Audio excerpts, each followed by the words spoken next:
வணக்கம் ஜோதிட நண்பர்களே. ஏற்கனவே ராசியை பற்றின முழு விவரங்களையும் பார்த்தாச்சு.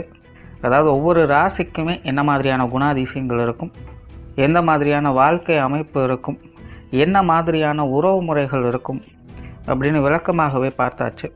அதே போல் லக்ன விவரங்களையும் பார்த்தாச்சு. ராசி அமைப்பை போலவே லக்னத்திற்கும் ஒவ்வொரு விஷயங்களும் எப்படி இருக்கும் அப்படின்னு தனித்தனியாகவே சொல்லியிருக்கும். பார்க்காதவங்க டிஸ்கிரிப்ஷனில் லிங்க் இருக்கும், செக் பண்ணி பாருங்கள். இனி ராசி மற்றும் லக்னம் இது ரெண்டும் சேர்ந்த அமைப்பு எப்படி இருக்கும் அப்படிங்கிறத பற்றி பார்க்க போகிறோம். ஒரு குறிப்பிட்ட லக்னம் மற்றும் ராசியாக ஒரு மனிதருக்கு அமைந்து வரும் பொழுது அவங்களுக்கு என்ன மாதிரியான விஷயங்கள் இருக்கும் அப்படிங்கிறத பற்றி சில விளக்கங்களை ஜோதிடத்தில் பொதுவாக சொல்ல முடியும். இனி அந்த விஷயங்களை பற்றி தொடர்ச்சியாக பார்க்கலாம். பதிவை பார்க்குறதுக்கு முன்னாடி ஒரு சில விஷயங்களை கவனத்தில் வச்சுக்கோங்க. எப்பவும் சொல்லக்கூடிய விஷயங்கள் தான். இங்கு சொல்லக்கூடிய விஷயங்கள் முழுமையாக உங்களுக்கு பொருந்தணுங்கிற அவசியம் கிடையாது. ஏன்னா ஒரு மனிதனை பற்றி அவங்களுடைய சுய ஜாதகம் மட்டும்தான் முழுமையான விஷயங்களை சொல்ல முடியும். மற்ற விஷயங்கள் எல்லாமே ஒரு பொதுவான அமைப்பு கொண்டது தான். இங்கு சொல்லக்கூடிய விஷயங்களை நீங்கள் கிராஸ் பண்ணி வருவீங்க. உங்களுடைய வாழ்க்கையில் சில அனுபவங்களாகவும் உணர்வுபூர்வமான விஷயங்களாகவும் பெற முடியும். அதே போல் ராசி முக்கியமாக இல்லை லக்னம் முக்கியமாக அப்படின்னாலும் குழப்பிக்க வேண்டாம். ராசி லக்னம் அப்படிங்கிறதெல்லாம் பார்த்திங்கன்னா ஒரு சில ஐடென்டிட்டி மட்டும்தான். ஜோதிட பலன்கள் எடுக்கிறதுக்காக பொதுவாக தெரிஞ்சிக்க வேண்டிய சில விஷயங்கள் அவ்வளோதான். மற்றபடி 9 கிரகங்கள் 12 கட்டம் 27 நட்சத்திரங்கள் கொண்ட ஒரு அமைப்பு தான் நமக்கு முழுமையாக முக்கியம். அதுதான் ஒவ்வொரு செகண்டும் நமக்கு தேவையான எல்லா விஷயங்களையும் தீர்மானிக்கிறது. அதனால் ராசி முக்கியமாக இல்லை லக்னம் முக்கியமாக அப்படின்னாலும் குழப்பிக்காதீங்க. நம்ம யாருன்னு கேட்டால் நம்மளுடைய பேரை எப்படி ஒரு அடையாளமாக சொல்கிறோமோ அந்த மாதிரி தான் நம்மளுடைய சுய ஜாதகத்திற்கு அடையாளமாக இந்த ராசியும் லக்னமும் அமைந்து வருது. மற்றபடி இங்கே எல்லாமே முக்கியம் அப்படிங்கிறத மனசில் வச்சுக்கோங்க. தனுசு ராசி, மகர லக்னம். பொதுவாகவே ஜோதிடத்தில் இந்த தனுசு ராசி அப்படிங்கிறது ஆன்மீக தொடர்பு பெற்றதாக இருக்கும். அந்த வகையில் இந்த தனுசு ராசி மகர லக்னத்தில் பிறக்கக்கூடியவங்களுக்கும் ஆன்மீக பற்று அப்படிங்கிறது அதிகமாக இருக்கும். பட் ஆன்மீகம் அப்படிங்கிறது பல நிலைகளில் சொல்லப்படும், ஒவ்வொன்றும் ஒவ்வொரு விஷயங்களை குறிக்கும். பட் இந்த தனுசு ராசி மகர லக்னத்தில் பிறந்தவங்களுக்கு ஆன்மீக பற்றுதல் இருந்தாலும் இந்த சந்நியாச வாழ்க்கையில் ஈடுபாடுகள் அப்படிங்கிறது அதிகமாக இருக்கும். அதாவது சந்நியாச நிலை அப்படிங்கிறது சாமியாராக போகிறது அப்படின்னு பெரும்பாலும் நினைக்கிறாங்க. பட் சாமியாராக போகிறது சந்நியாச நிலை கிடையாது. ஒரு பற்றற்ற நிலைகளில் இருக்கிறது, எதோடையும் ஒன்றுபடாமல் தனித்த நிலையிலிருந்து செயல்படுறது தான் சந்நியாச நிலை அப்படின்னு சொல்கிறது.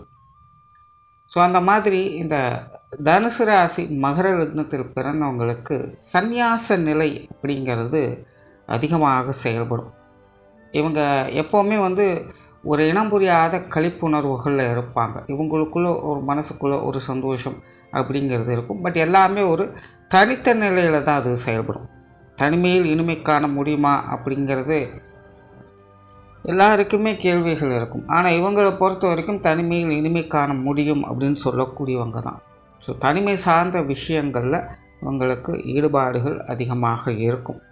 எப்போவுமே ஒரு சந்தோஷத்தோடு ஒரு களிப்போடு இருக்கணும் அப்படின்னு எதிர்பார்க்கக்கூடியவங்க. பட் அதே நேரத்தில் இந்த ஆர்ப்பாட்டமான விஷயங்களுக்கெல்லாம் இடம் கொடுக்காதவங்க.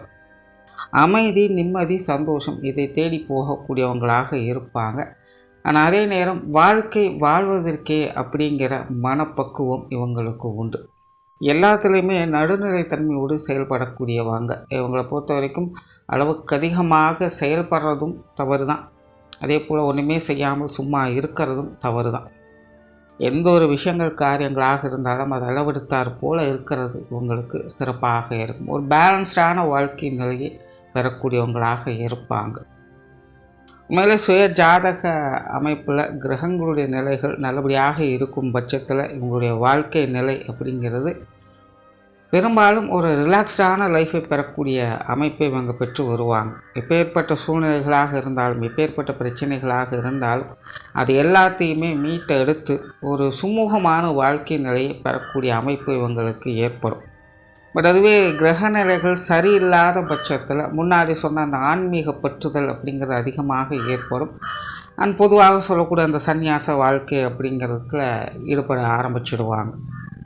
அதாவது ஒரு பற்றற்ற நிலையில் பிறந்த இடத்தை விட்டு வெளி இடங்களுக்கு போய் பிழைக்க வேண்டிய சூழ்நிலைகள்லாம் ஏற்பட்டு யார் கூடயும் ஒட்டாமல் கொள்ளாமல் ஒரு தனித்து செயல்பட வேண்டிய சூழ்நிலை அப்படிங்கிறது அவங்களுக்கு ஏற்படும்.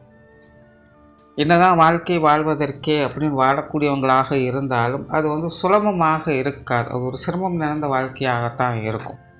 ஸோ இந்த மாதிரி சுய ஜாதக அடிப்படை மாற்றங்கள் அப்படிங்கிறது இருக்கும். பட் பொதுவான வகையில் தனுசு ராசி மகர லக்னம் என்பது உண்மையிலே இது ஒரு பீஸ்ஃபுல்லான வாழ்க்கை வாழணும் அப்படிங்கிற எதிர்பார்ப்பு கொண்ட ஒரு அமைப்பில் செயல்பட்டுக்கிட்டு இருக்கும். தான தர்மங்கள் புண்ணிய காரியங்களில் ஈடுபட்டு வருவாங்க.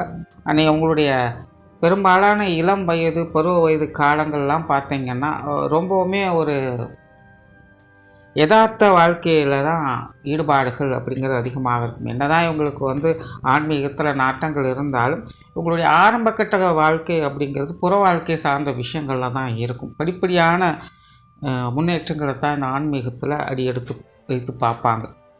ஸோ இவங்களுடைய வாழ்க்கையின் முதல் பகுதி அப்படிங்கிறது பெரும்பாலும் புற வாழ்க்கை சார்ந்த விஷயங்களில் தான் அதிகமாக இருக்கும். உள்ளுக்குள்ளே ஆன்மீக நாட்டம் இருக்கும். பட் அதில் ஈடுபாடுகள் பெருசாக காட்ட மாட்டாங்க. அடிக்கடி வெளி இடங்களுக்கு போய் வருவாங்க. நிறைய இடங்களுக்கு சுற்றி வரணும் அப்படிங்கிற ஆசை இவங்களுக்கு இருக்கும். சுற்றுலா, பொழுதுபோக்கு, கலை, காவியங்கள் போன்ற விஷயங்களில் ஈடுபடுவது, இந்த மாதிரி தான் எப்போவுமே ஜாலியாக இருக்கணும், தன்னை எஸ்டாப்ளிஷ் பண்ணணும் அப்படிங்கிற விஷயங்களில் தான் அவங்க அதிகமான ஈடுபாடுகளை காட்டி வருவாங்க. பட் வாழ்க்கையினுடைய பிற்பகுதிகள் அப்படிங்கிறது ரொம்பவுமே ரிலாக்ஸ்டான வாழ்க்கையாக மாறும். எதுலேயுமே பெருசாக இன்வால்மெண்ட் அப்படிங்கிறது இருக்காது. தன்னைத்தானே தனிமைப்படுத்தி கொண்டு அதில் நிம்மதியும் அமைதியும் தேட ஆரம்பிச்சிடுவாங்க. பட் இங்கே தான் இந்த சுய ஜாதக அடிப்படையில் கிரகம் நல்லபடியாக இருக்கும் பட்சத்தில் அவங்களுடைய பிற்பகுதிகள் அப்படிங்கிறது ஒரு நல்ல விஷயங்களை அசை போட்டுக்கொண்டு ஒரு நிம்மதியான சுமூகமான வாழ்க்கையை பெற்று வருவாங்க. பட் சுய ஜாதகம் சரியில்லை அப்படிங்கிற பட்சத்தில் வாழ்க்கையை நினைத்து அடிக்கடி நொந்து கொள்ளக்கூடிய தன்மை அப்படிங்கிறது இருக்கும். எவ்வளோ கஷ்டப்பட்டு என்ன பிரயோஜனம், நம்மளோட வாழ்க்கை இப்படித்தான் இருக்குது அப்படிங்கிற அந்த ஒரு கோணத்தில் அவங்களுடைய வாழ்க்கையை தனிமைப்படுத்திக் கொள்ளக்கூடிய அமைப்புகள் அப்படிங்கிறது இருக்கும். பட் எப்படி பார்த்தாலும் தனித்து செயல்படுறதா இவங்களுடைய முழுமையான பலமாக இருக்கும் அப்படின்னு சொல்லலாம். பேச்சுவார்த்தைகளில் வல்லவர்கள், பேச்சுவார்த்தைகள் சாமர்த்தியசாலிகள் அப்படின்னு கூட சொல்லலாம். உங்களுடைய பேச்சில் எப்போவுமே ஒரு வசீகரத்தன்மை இருக்கும். அதாவது தனக்கு தேவையான விஷயங்களை தன்னுடைய பேச்சு திறமையால் சாதித்து கொள்ளக்கூடிய திறமை இவங்களுக்கு உண்டு. அதே போல் என்னதான் என்டர்டெயின்மெண்ட்டில் பொழுதுபோக்கு விஷயங்களில் ஈடுபாடுகள் இருந்தாலும் கூட ஒரு கடினமான முயற்சிகள் அப்படிங்கிறது இவங்ககிட்ட எப்போவுமே இருக்கும். அதாவது இவங்களுக்கு தேவை அப்படிங்கிற விஷயங்களில் இவங்க எப்போவுமே பிடிவாதமாகத்தான் இருப்பாங்க. அந்த வகையில் இவங்ககிட்ட இந்த விடாமுயற்சி அப்படிங்கிறது இருக்கும். பட் எல்லாமே இந்த பொழுதுபோக்கு விஷயங்கள் அல்லது அவங்களுக்கு எது அதிகம் சந்தோஷத்தை தருமோ அது சம்பந்தப்பட்ட விஷயங்களாகத்தான் அது இருக்கும். சொத்து சுகங்கள், வாகன ரீதியான விஷயங்களில் அளவான ஈடுபாடுகள் கொண்டவங்களாக இருப்பாங்க. இவங்களை பொறுத்த வரைக்கும் ஆடம்பரமான வாழ்க்கையில் பெருசாக ஈடுபாடுகள் காட்டக்கூடியவங்களில் ஒரு அடிப்படை தேவைகள் இருந்தாலே போதும். அது எல்லாமே இவங்களுக்கு சந்தோஷத்தை கொடுக்கக்கூடிய நிலைகள் தான் இருக்கும். ஸோ அந்த வகையில் சொத்து சுகங்கள், வாகன ரீதியான விஷயங்களில் தனிப்பட்ட முறையில் இவங்களுக்கு ஈடுபாடுகள் அப்படிங்கிறது இருக்காது. பட் இருந்தாலும் அது சார்ந்த விஷயங்களில் இவங்களுக்கு கொஞ்சம் நன்மைகள் அப்படிங்கிறது உண்டு. அதே போல் இந்த பொருளாதாரம் சார்ந்த விஷயங்களையும் பார்த்திங்கன்னா இவங்களுக்கு பெருசாக ஈடுபாடுகள் அப்படிங்கிறது இருக்காது. உண்மையிலே இவங்களை பொறுத்த வரைக்கும் சம்பாதிக்கிறத விட செலவு பண்ணுற விஷயங்களை தான் அதிக ஆர்வம் காட்டுவாங்க. தன்னை அறியாமலே பார்த்திங்கன்னா 10 ரூபா சம்பாதிச்சாலும் 20 ரூபா செலவு பண்ணுற விஷயத்தை நோக்கி தான் போகும். இந்த சேமிப்பு அப்படிங்கிறதே இவங்ககிட்ட பார்க்க முடியாது. ஸோ இன்றைய காலகட்டத்தில் இந்த பொருளாதார நிலை இந்த மாதிரியான சூழ்நிலைகள் இருக்கும்போது அது கொஞ்சம் கஷ்டமாகத்தான் இருக்கும். ஆனால் பொதுவான நிலையிலிருந்து பார்க்கும்போது இந்த பொருளாதார பற்று அப்படிங்கிறது அவங்களுக்கு கிடையாது. எப்போவுமே காசு பண விஷயங்களை மையப்படுத்தி எல்லாத்தையும் செய்யக்கூடியவங்க அல்ல. சம்பாதிக்கிறதே சந்தோஷமாக இருக்கிறதுக்கு தான், வாழ்க்கை வாழ்வதற்கே அப்படின்னு சொல்லி எல்லாத்தையும் எப்படி முறைப்படுத்தி செயல்படுத்தணுமோ அதை செயல்படுத்த தான் பார்ப்பாங்களே இல்லாமல் கஷ்டப்பட்டு சேர்த்து வைக்கிறது அப்படிங்கிறதெல்லாம் இவங்களுக்கு பிடிக்காத ஒரு விஷயம்தான். இப்போ பொருளாதார நிலையை பொறுத்த வரைக்கும் தனிப்பட்ட முறையில் இவங்களுக்கு பற்று அப்படிங்கிறது கிடையாது. பட் இன்றைய காலகட்டங்களில் எல்லாமே பொருளாதாரத்தை சார்ந்தே இருக்கிறதுனால முடிஞ்ச அளவுக்கு தேவையில்லாத விரயங்கள், செலவுகள் போன்ற விஷயங்களை அவங்க கொஞ்சம் கவனம் எடுத்துக்கிறதே நல்லது. ஏன்னா அளவுக்கு மீறினால் அமுதும் நெஞ்சு அப்படின்னு சொல்கிற மாதிரி இவங்களுடைய இந்த விரயங்கள், செலவுகளே இவங்களுக்கு பொருளாதார நெருக்கடிகளை அதிகம் கொண்டு வரும். ஏன்னா இன்றைக்கு காலகட்டம் அப்படிங்கிறது அப்படி தான் இருக்குது. அண்ட் பொது விஷயங்கள் மற்றும் பொது காரியங்களை பொறுத்த வரைக்கும் இவங்க ஒரு அளவான ஈடுபாடுகளை காட்டக்கூடியவங்களாக தான் இருப்பாங்க. பெருசாக மற்றவங்களுடைய விஷயங்களை தலையிடுதல் அப்படிங்கிறது உங்களுக்கு பிடிக்காது.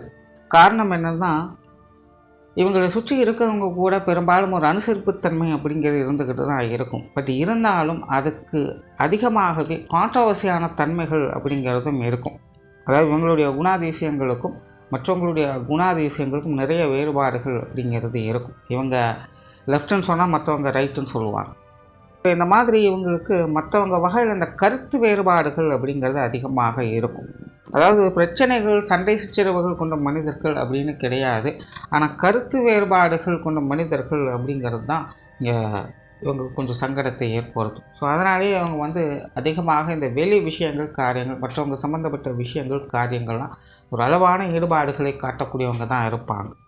பிரயாணம் சார்ந்த விஷயங்களில் அதிக ஈடுபாடுகளை கொண்டவங்களாக இருப்பாங்க.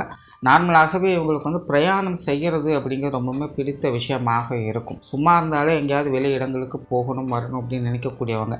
ஒரு 2 நாள் லீவ் கிடைக்கிது அப்படின்னாலே எங்கேயாவது ஒரு இடத்துக்கு போயிட்டு வந்துடணும் அப்படின்னு நினைக்கக்கூடியவங்களாக இருப்பாங்க.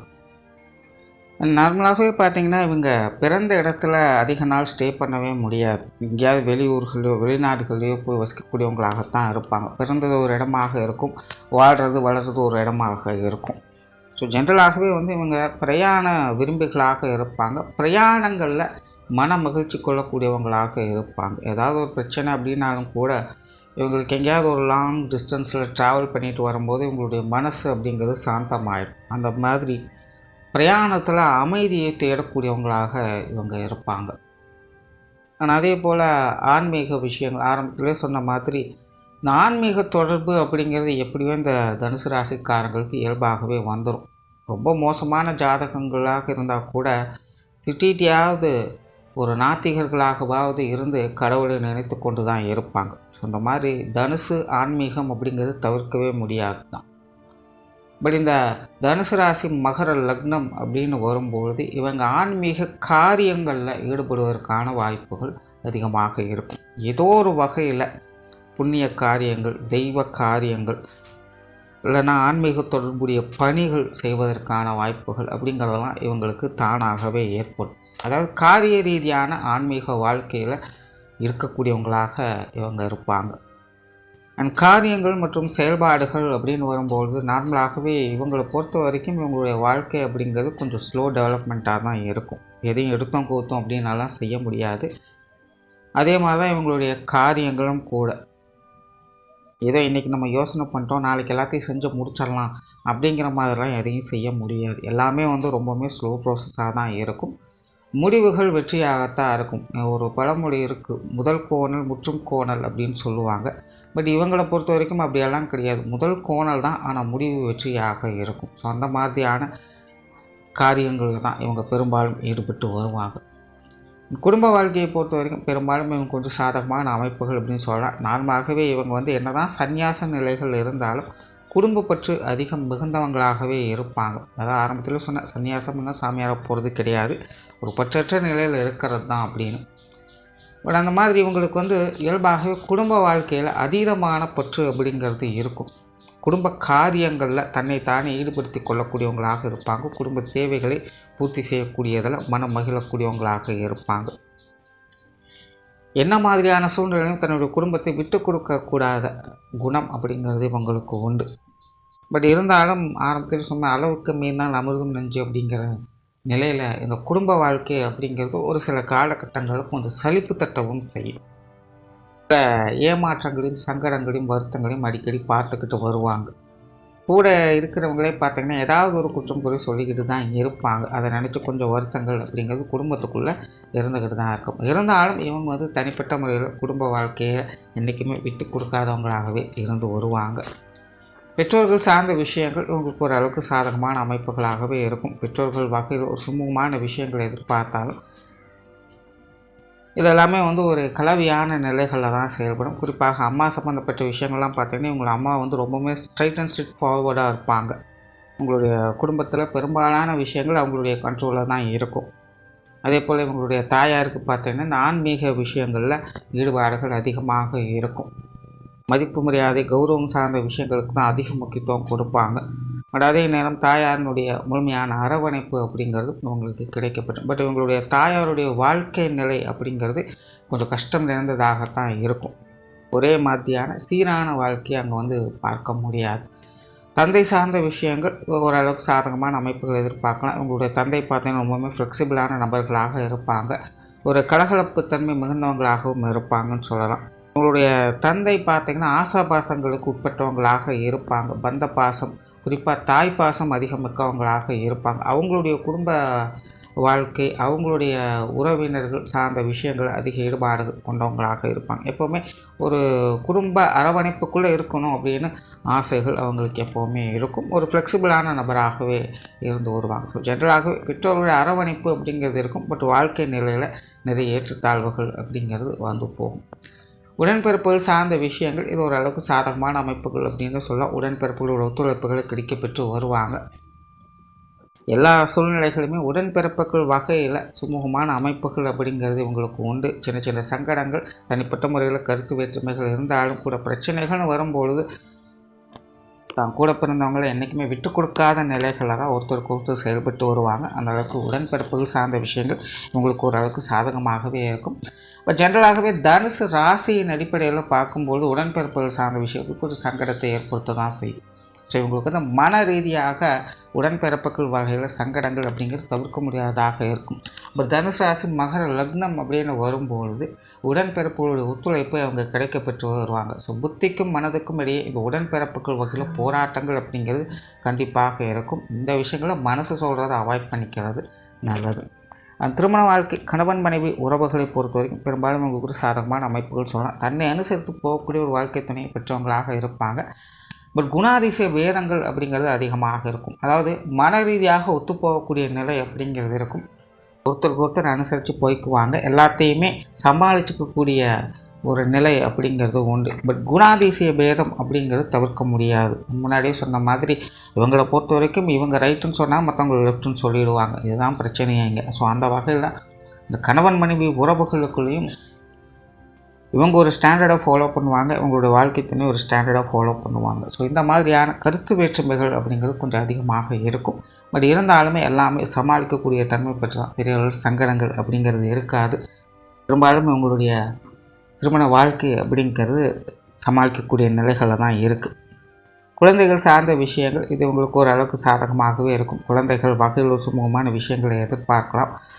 நார்மலாகவே தனுசு ராசி ஆகட்டும், லக்னம் ஆகட்டும், அல்லது மகர ராசி மகர லக்னம் ஆகட்டும், இவங்களுக்கு வந்து குழந்தைகள் மேலே பற்று அப்படிங்கிறது அதிகமாகவே இருக்கும். ஸோ அந்த வகையில் தனுசு ராசி மகர லக்னம் அப்படின்னு வரும்போது இயல்பாகவே குழந்தைகள் மேலே ஒரு தனி பாசம் பிரியம் அப்படிங்கிறது ஏற்படும். இவங்களுடைய குழந்தைகளின் வாழ்க்கை நிலை அப்படிங்கிறது அதிக ஏற்றத்தாழ்வு கொண்டதாகவே இருக்கும். எப்பவுமே ஒரு சீரான நிலையை பார்க்க முடியாது. ஸோ கொஞ்சம் அதுக்கு தகுந்த மாதிரி அனுசரித்து போகக்கூடிய மனோநிலை அப்படிங்கிறது இவங்களுக்கு தேவைப்படும். உற்றார் உறவினர்கள் நண்பர்கள் வகையில் சாதகமான அமைப்புகளை எதிர்பார்க்கலாம். நார்மலாகவே இந்த தனுசு ராசி மகர லக்னக்காரங்களுக்கு இந்த உறவினர்கள் நண்பர்கள் சார்ந்த விஷயங்கள் அதிக ஈடுபாடுகள் எதிர்பார்ப்புகள் அப்படிங்கிறது அதிகமாக இருக்கும். குறிப்பாக உறவினர்கள் சார்ந்த விஷயங்கள் அதிக எதிர்பார்ப்புகளை கொண்டவங்களாகவே இவங்க இருப்பாங்க. பெரும்பாலுமே உங்களோட லட்சியங்களே பார்த்திங்கன்னா உறவினர்கள் மத்தியில் தான் செல்வாக்கோடு இருக்கணும் அப்படிங்கிறத. உறவினர்கள் எப்போவுமே தன்னை புகழ்ந்து பாராட்டணும் அப்படின்னு அதிக விருப்பம் கொண்டவங்களாகவே இருப்பாங்க. ஸோ மற்றவங்க மத்தியில் தான் ஒரு பெரிய ஆள் அப்படின்னு காட்டிக்கணும் அப்படின்னு நினைக்கக்கூடியவங்க தான். அதில் குறிப்பாக இந்த உறவினர்கள் சம்மந்தப்பட்ட விஷயங்கள் அதிக ஈடுபாடுகள், அதாவது எதிர்பார்ப்புகள் அதிகமாகவே இருக்கும். பொதுவாகவே உறவினர்கள் நண்பர்கள் சார்ந்த விஷயங்களை உங்களுக்கு கொஞ்சம் சாதகமான நிலைகளில் தான் செயல்படும். தொழில் வேலை உத்தியோகம் சார்ந்த விஷயங்கள் உங்களை பொறுத்த வரைக்கும் பெரும்பாலும் சாதகமான அமைப்புகள் அப்படின்னு சொல்லலாம். அதாவது குணாதிசய வகையில் இவங்க உண்மையிலே பொறுப்பு மிகுந்தவங்களாகவே இருப்பாங்க. கடமையாச்சு பலனை எதிர்பாராது அப்படிங்கிற நிலைகளை தான் இவங்க பெரும்பாலும் செயல்படவும் செய்வாங்க. பட் இவங்களை பொறுத்த வரைக்கும் எதையுமே ரிஸ்க் எடுத்து செய்யணும் அப்படின்னு விரும்ப மாட்டாங்க. எல்லாத்துலேயுமே வந்து ரிலாக்ஸான மைண்ட் செட்டாக இருக்கணும். எல்லாத்தையுமே ஜாலியாக மோட்டிவேஷனோடு செஞ்சுட்டு போகணும் அப்படின்னு தான் நினைப்பாங்க. ஸோ அந்த மாதிரி தொழில் வேலை உத்தியோகம் சார்ந்த விஷயங்களையும் ரொம்ப ரிஸ்க் எடுத்து செய்யக்கூடிய விஷயங்கள் இவங்களுக்கு செட் ஆகிறது இல்லை. ஒரு அளவான விஷயங்கள், சீரான விஷயங்கள் அண்ட் ரொட்டீனாக செய்யக்கூடிய வேலை சார்ந்த விஷயங்களில் ஈடுபாடுகள் அப்படிங்கிறது இவங்களுக்கு அதிகமாக இருக்கும். ஆனால் அதே போல் வெளியூர் மற்றும் வெளிநாடு சம்மந்தப்பட்ட விஷயங்களும் இவங்களுக்கு சாதகமான நிலைகளில் இருந்துட்டு வரும். அதே போல் இவங்களுடைய கரியர் விஷயங்களை பொறுத்த வரைக்கும் ஸ்டெப் பை ஸ்டெப்பான ப்ராசஸ் தான். அதாவது ஸ்டெப் பை ஸ்டெப் டெவலப்மெண்ட் தான் இவங்க வந்து தொடர்ந்து பார்த்துட்டு வருவாங்க. இன்றைக்கி ஆரம்பித்தோம் நாளைக்கே அப்படியே உச்சாணிக்கும்பல் போய் நிற்போம் அப்படிங்கிறதுலாம் இவங்களுக்கு செட் ஆகாது. ஸோ அதற்கேற்ற பொறுமையும் விடாமுயற்சியும் இவங்களுக்கு கண்டிப்பாக தேவைப்படும். ஸோ ஓவராலாகவே இந்த தனுசு ராசி மகர லக்னக்காரங்க வாழ்க்கையை வாழ்வதற்கே அப்படின்னு வாழக்கூடியவங்க தான். பட் அதே நேரம் ஆன்மீக பற்று மிகுந்தவங்களாகவும் இருந்து வருவாங்க. நன்றி, வணக்கம், வாழ்க வளமுடன்.